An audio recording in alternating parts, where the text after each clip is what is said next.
নমস্কার, আমার নাম নীতু সাহা। আমি শান্তিনিকেতন সেবানিকেতন নার্সিং ইনস্টিটিউটের বিএসসি তৃতীয় বর্ষের ছাত্রী। আজকের আমার আলোচ্য বিষয় হচ্ছে টিকাকরণ।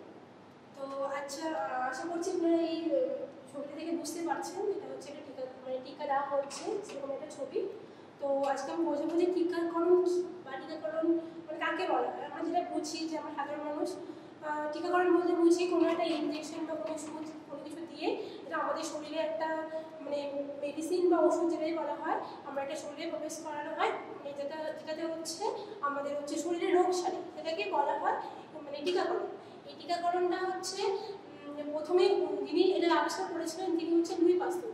তিনি হচ্ছেন গুটি বসন্তের মানে গুটি বসন্তে যে মানে যেটাকে হতো আমাদের মানে গুটি বসন্ত যে রোগটা হতো সেই রোগের টিকা মানে সেই রোগের অনুসারে লুই পাস্তুর প্রথম হচ্ছে টিকা ব্যবস্থা করেছিলেন। তো আজকে আমি আপনাদের বলছি যে টিকাকরণের উদ্দেশ্য, যে আমরা যে টিকাকরণ নিব আমরা কেনই বা নিব বা কেনই বা দেবো আমরা টিকাকরণ। তো এর তো কোনো উদ্দেশ্য বা কোনো কারণ থাকবে যার কারণে আপনারা নেবেন। আগে যে আমাদের মানে বর্তমান যুগে তো অনেক পরিষেবা উন্নত হয়ে গেছে, আগে তো সেরকম কিছু ছিল না। সেই টাইমে মানে মানুষের অতিরিক্ত যেমন হতো কলেরা হতো, মহামারী রোগ ছিল যেটা কলেরাটা, সেই কলেরা হওয়ার সময় মানুষ অতিরিক্ত পরিমাণে মারা যেত। ঠিক আছে, সেই জন্য হচ্ছে সেই টিকা আবিষ্কার হয়েছে। সেই টিকা নেওয়ার ফলে বা যে মানে টিকা নেওয়ার ফলে সেই কলেরা রোগটা চলে গেছে।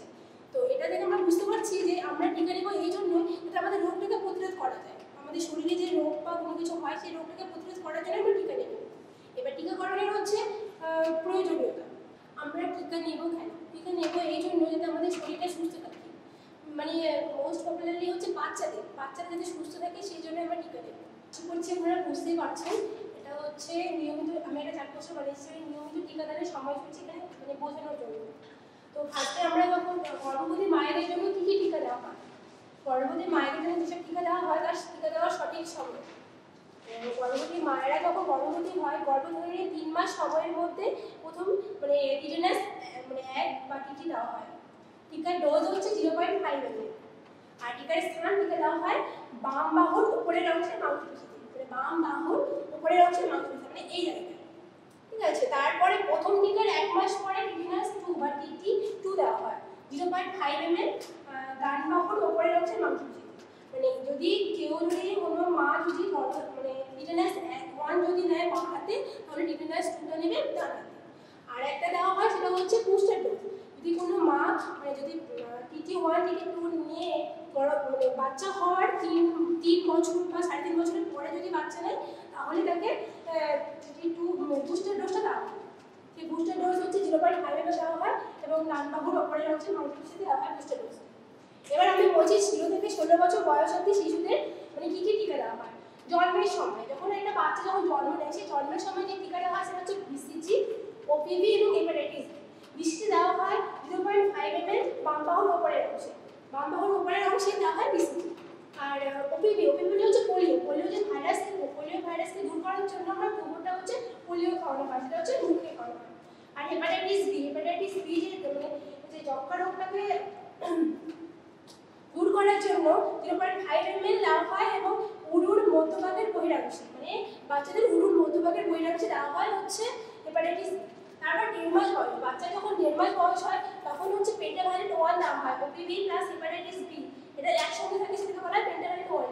পেন্টাভালিন 1 দেওয়া হয় 0.5 ml ডান উরুতে মাংসপেশিতে, মানে ডান উরুতে মাংসপেশিতে হচ্ছে দেওয়া হয় হচ্ছে পেন্টাভালিন 1। তারপরে দেওয়া হয় 1.5 মাস বয়সে ওপিভি মানে পোলিওর 2টা ডোজ দেওয়া হয় মুখে। তারপরে একটা বাচ্চাকে 2.5 মাস বয়সে দেওয়া হয় পেন্টাভালিন 2 0.5 ml দেওয়া হয় এবং উরুর মধ্যাংশে দেওয়া হয়। আর তারপরে দেওয়া হয় ওপিভি 2 দেওয়া হয় 2 ফোঁটা মুখে খাওয়ানো হয়। আর 3.5 মাস বয়সে একটা বাচ্চাকে পেন্টাভালিন 3 দেওয়া হয় 0.5 ml উরুর মধ্যাংশে। আর ওপিভি 3 মানে যেটা পোলিও থেকে দেওয়া হয় সেটা ডোজটা দেওয়া হয় 2 ফোঁটা করে মুখে। তারপর দেওয়া হয় আইপিভি দেওয়া হয় 0.5 ml উরুর মধ্যাংশে। তারপর যখন একটা বাচ্চা 9 মাস বয়স হয় তখন সেই 9 মাস বয়সে বাচ্চাকে দেওয়া হয় মিজেল 1 0.5 ml উরুর মধ্যভাগের বহিরাংশে, ডান উরুর মধ্যভাগের বহিরাংশে দেওয়া হয় মিজেল 1। তারপর 9 মাস বয়সে আরেকটা জিনিস দেওয়া হয় সেটা হচ্ছে ভিটামিন এ অয়েল, সেটা প্রথম ডোজ দেওয়া হয় 2 ml করে মুখে খাওয়ানো হয়। তারপরে 16 থেকে 24 মাস, যখন একটা বাচ্চা 16 থেকে 24 মাস মানে 1.5 বছর থেকে 2 বছর বয়স হয় তখন সেই বাচ্চাকে দেওয়া হয় ডিপিটি বুস্টার, মানে প্রত্যেকটা বুস্টার ডোজ দেওয়া হয়। ডিপিটি বুস্টার দেওয়া হয় 0.5 ml করে, ওটা দেওয়া হয় অণুর মধ্যাংশে। তারপরে ওপিভি বুস্টার, ওপিভি বুস্টার কোথায় দেওয়া হয়? ওপিভি বুস্টার দেওয়া হয় 2 ফোঁটা করে মুখে। আর মিজেল 2 দেওয়া হয় 0.5 ml অণুর মধ্যাংশে। আর ভিটামিন এ অয়েলও দেওয়া হয় হচ্ছে 2 ml করে মুখে। তারপরে একটা বাচ্চাকে মানে 9 মাস থেকে 9 মাসের পর থেকে প্রতি 6 মাস অন্তর আমরা 2 ml করে মানে বাচ্চাদের ভিটামিন এ অয়েল খাওয়ানো হয়।